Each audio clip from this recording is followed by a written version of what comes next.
વાત કરવામાં આવે તો ધોરાજીમાં દુષ્કર્મના કેસમાં આજીવન કેદની સજા ફટકારતી ધોરાજી સેશન કોર્ટ ધોરાજીની સગીર વયની દીકરી પર એમના જ સગા પિતાએ દુષ્કર્મ આચર્યું હતું.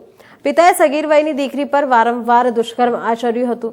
સગીર વયની દીકરીએ એમના જ સગા પિતા વિરુદ્ધ પોલીસમાં દુષ્કર્મની ફરિયાદ નોંધાવી હતી.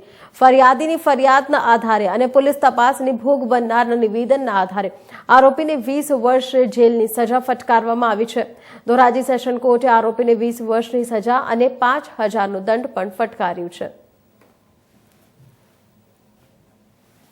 Parekh, additional public prosecutor, sessions court Dhoraji. આજરોજ ધોરાજીના મહેરબાન એડિશનલ ડિસ્ટ્રિક્ટ એન્ડ સેશન્સ જજ A.M. શેખ સાહેબે ધોરાજી તાલુકાના એક આરોપીને પોતાની સગી દીકરી ઉપર વારંવાર દુષ્કર્મ કરવાના કેસમાં 20 વર્ષની સજા, 5,000 રૂપિયા દંડ અને ભોગ બનનારને વળતર ચૂકવવાનો આદેશ ફરમાવેલો છે.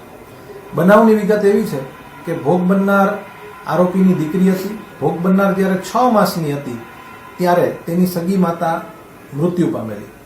એ વખતે પણ તે અપમૃત્યુના દુષ્પ્રેરણનો IPC 306નો કેસ આરોપી ઉપર થયેલો હતો, પરંતુ તે કોઈ કારણોસર છૂટી ગયો છે.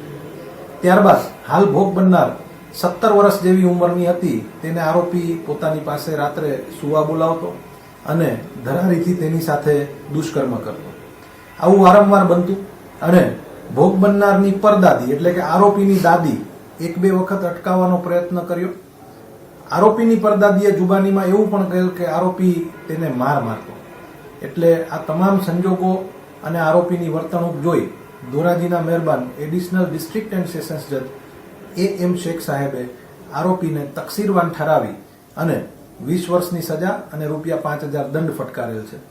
સર્વોચ્ચ અદાલતની ગાઈડલાઈન એવી હોય છે કે ભોગ બનનારની કોઈ પણ પ્રકારે ઓળખ છતી ન થવી જોઈએ અને આરોપી ભોગ બનનારના સગા પિતા છે એટલે સંભવતઃ આરોપીનું નામ પણ નથી જાહેર કર્યું. કોર્ટે જજમેન્ટમાં પણ આરોપીનું નામ જાહેર નથી કરેલું.